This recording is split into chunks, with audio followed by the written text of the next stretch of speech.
There's been a lot of talk about family values in this campaign. I know a lot about that. I was born to a widowed mother who gave me family values and grandparents.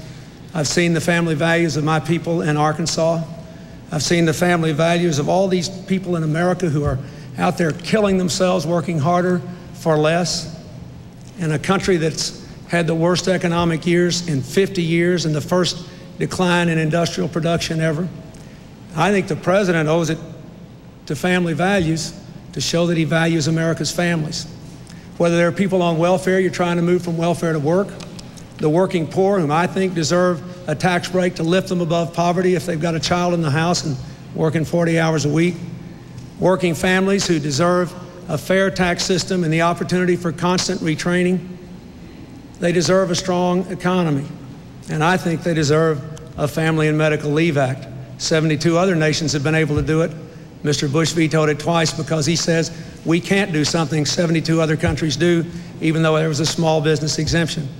So with all the talk about family values, I know about family values. I wouldn't be here without them. The best expression of my family values is that tonight's my 17th wedding anniversary, and I'd like to close my question by just wishing my wife a happy anniversary and thanking my daughter for being here.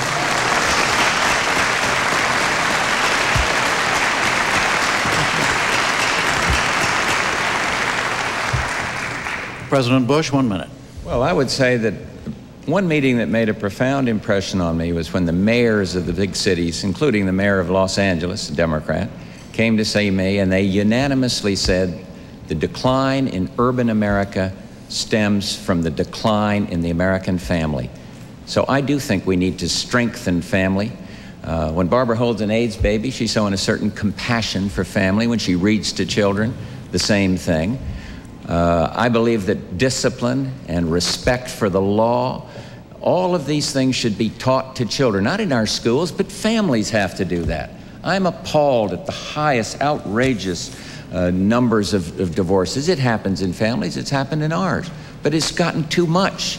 And I just think that we ought to do everything we can to respect the American family. It can be a single-parent family. Those mothers need help, and one way to do it is to get these deadbeat fathers to pay their obligations to these mothers. That'll help strengthen the American family, and there's a whole bunch of other things that I can't click off in this short period of time. All right, Mr. Perot, you have 1 minute. If I had to solve all the problems that face this country, and I could be granted one wish as we started down the trail to rebuild the job base, the schools, and so on and so forth, I would say a strong family unit in every home, where every child is loved, nurtured, and encouraged. A little child before they're 18 months learns to think well of himself or herself or poorly. They develop a positive or negative self-image. At a very early age, they learn how to learn. If we have children who are not surrounded with love and affection, see, I look at my grandchildren and wonder if they'll ever learn to walk because they're always in someone's arms. And I think, my gosh, wouldn't it be wonderful if every child had that love and support? But they don't. We will not be a great country unless we have a strong family unit in every home. And I think you can use the White House as a bully pulpit to stress the importance of these little children, particularly in their young and formative years, to mold these little precious pieces of clay so that they too can live rich, full lives when they're grown.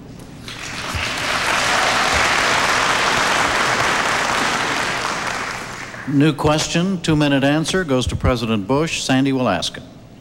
Mr. President, there's been a lot of talk about Harry Truman in this campaign, so much so that I think tomorrow I'll wake up and see him named as the next commissioner of baseball. They could use But the one. thing that Mr. Truman didn't have to deal with was drugs. Americans are increasingly alarmed about drug-related crimes in cities and suburbs, and your administration is not the first to have grappled with this.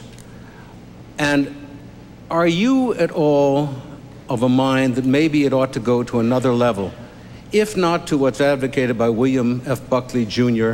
and Milton Friedman, legalization, somewhere between there and where we are now? No, I don't think that's the right answer. I don't believe legalizing narcotics is the answer. I just don't believe that's the answer.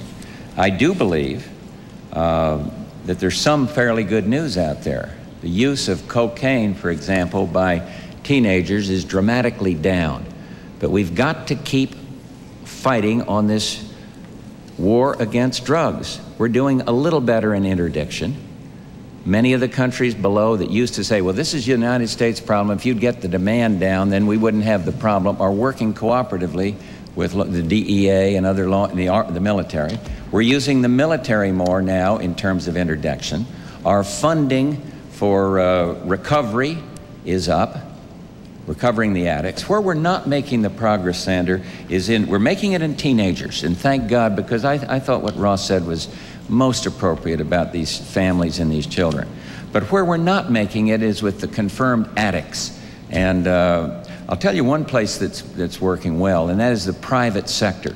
Jim Burke and this task force that he has, you may know about it. I'll tell the American people, but this man said, I'll get you $1 million a day in pro bono advertising, something that's very hard for the government to do, and he went out and he did it. And people are beginning to educate through this program, teaching these kids you shouldn't use drugs. So we're still in the fight, but I must tell you, I think legalization of narcotics or something of that nature in the face of the medical evidence would be totally counterproductive. And I oppose it, and I'm going to stand up and continue to oppose it. Mr. Perot? Mr. Perot, 1 minute. Anytime you think you want to legalize drugs, go to a neonatal unit, if you can get in. They're between 100 and 200% capacity up and down the East Coast. And the reason is crack babies being born. Babies in the hospital 42 days. Typical cost to you and me is $125,000. Again and again and again, the mother disappears in 3 days. And the child becomes a ward of the state because he's permanently and genetically damaged. Just look at those little children, and if anybody can even think about legalizing drugs, they've lost me. Now let's look at priorities. You know, we went on the Libyan raid. You remember that one? Because we were worried to death that Gaddafi might be building up chemical weapons. We've got chemical warfare being conducted against our children on the streets in this country all day, every day, and we don't have the will to stamp it out.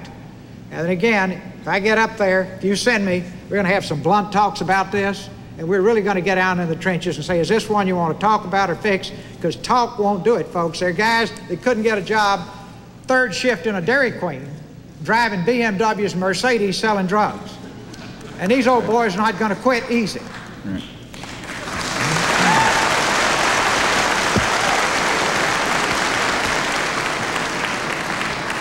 Governor Clinton, 1 minute.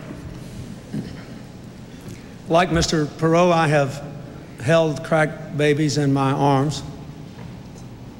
But I know more about this, I think, than anybody else up here because I have a brother who's a recovering drug addict. I'm very proud of him. But I can tell you this, if drugs were legal, I don't think he'd be alive today. I am adamantly opposed to legalizing drugs. He is alive today because of the criminal justice system. That's a mistake. What should we do? First, we ought to prevent more of this on the street. 30 years ago, there were 3 policemen for every crime. Now there are 3 crimes for every policeman. We need 100,000 more police on the street. I have a plan for that. Secondly, we ought to have treatment on demand. Thirdly, we ought to have boot camps for first-time nonviolent offenders so they can get discipline and treatment and education and get reconnected to the community before they're severed and sent to prison where they can learn how to be first-class criminals. There is a crime bill that lamentably was blocked from passage once again, mostly by Republicans in the United States Senate, which would have addressed some of these problems. That crime bill is going to be one of my highest priorities next January if I become president.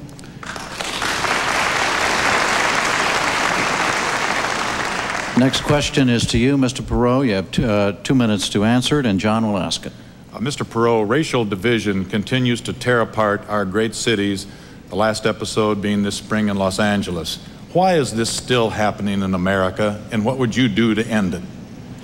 All right, this is a relevant question here tonight. First thing I'd do is during political campaigns, I would urge everybody to stop trying to split this country into fragments and appeal to the differences between us and then wonder why the melting pot's all broken to pieces after November the 3rd. We are all in this together. We ought to love one another. because united teams win and divided teams lose.